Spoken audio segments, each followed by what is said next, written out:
legal, legal, legal. Let's talk about the word legal. So, legal is an adjective, which means it modifies or describes a noun. For example, the new law is legal in most countries. In common usage, people often use legal to mean that something is allowed by the law, such as a rule or a regulation. You might hear someone say, "I know I'm not supposed to park here, but it's not illegal, so it must be legal," which shows how people sometimes take liberties with the word. One special note about using legal is that you can also use the phrase by law instead. Like this: the new policy will go into effect by law in 3 months. This can help avoid any confusion or misunderstandings, and it's a good habit to get into as a language learner. Here are 3 practical example sentences using the word legal with varying levels of formality.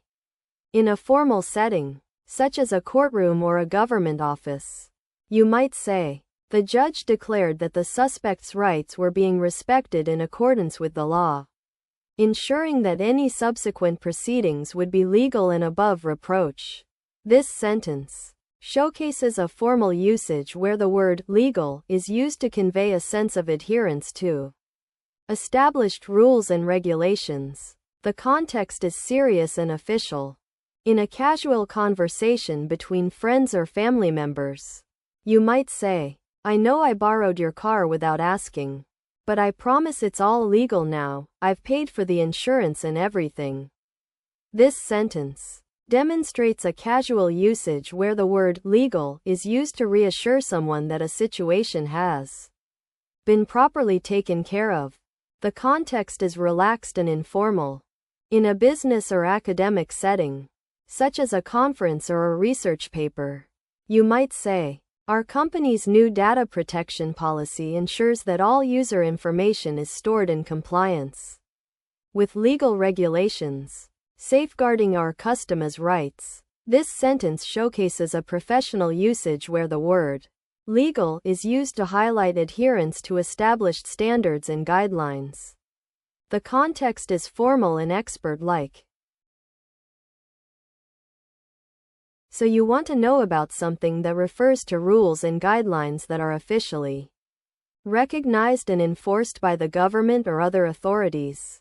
Well, in simple terms, it's like having a set of instructions that everyone is expected to follow, so that we can all live together safely and fairly.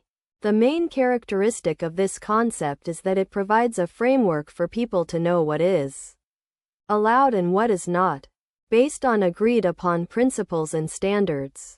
Similar concepts or synonyms might include words like official, recognized, or enforced.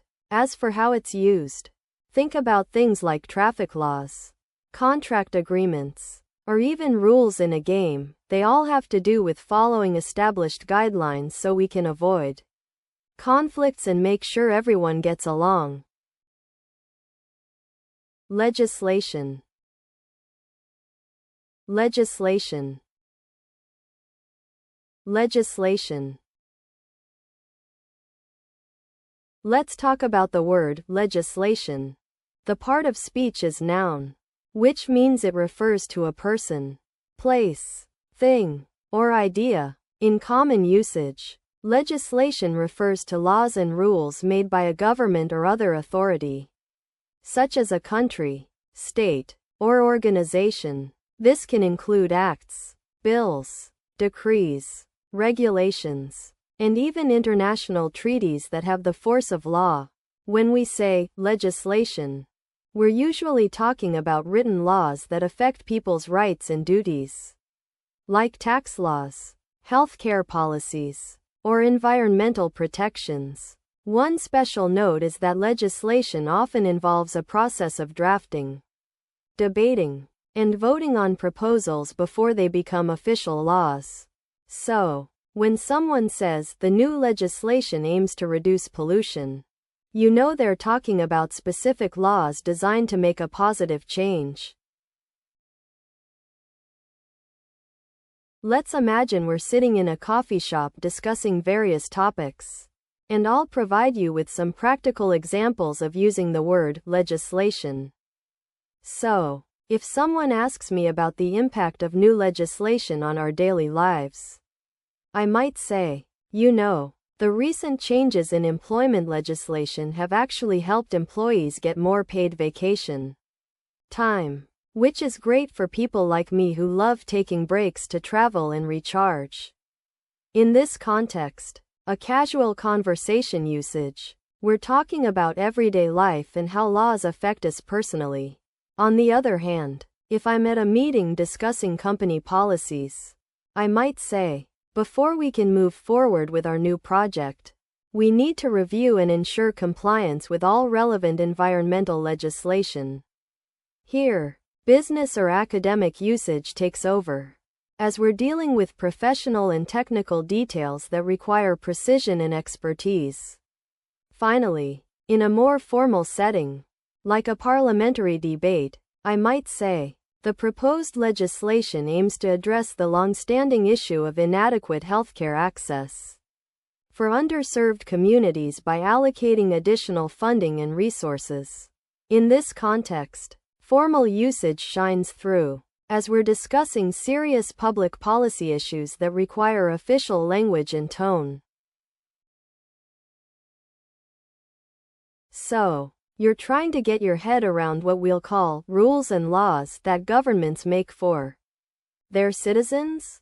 Essentially, these are guidelines set by the people in charge to keep society running smoothly and fairly.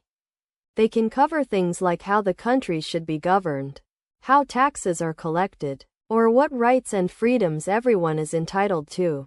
Governments use these rules to guide their decisions and ensure that everyone is treated equally. Under the law, think of them as a kind of user manual for living in society. They outline what's expected of citizens and what the government can and cannot do.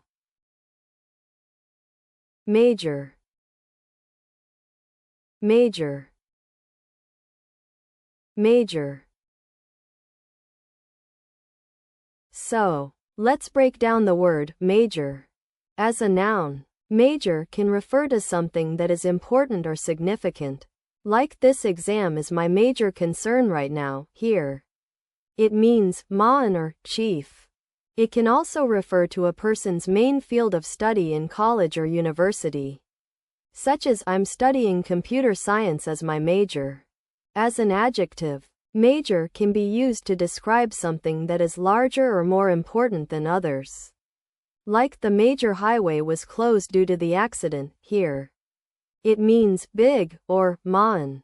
In sports, especially basketball and baseball, a player who plays in at least half of their team's games during the regular season is considered a major contributor. One special note about its usage: be careful not to confuse major with majority, which refers to more than half of something. For example, the majority of students support this proposal.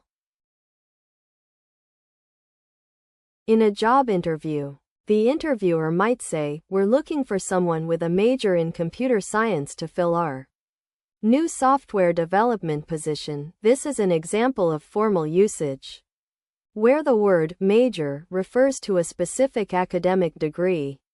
In a casual conversation with a friend who's planning a road trip, you could say, "I'm thinking we should take the highway that goes through the city with the major shopping district." Here, major means significant or important, referring to the city's reputation for shopping.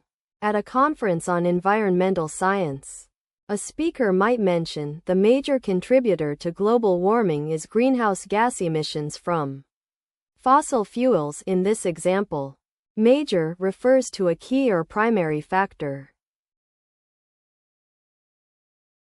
So you want to know about something that refers to the most important or central part of something, right? It's like the main focus or emphasis on what makes something significant or noteworthy. Imagine you're trying to learn about a new subject in school. And there are many different topics related to it, but one topic is particularly crucial because it helps explain all the others.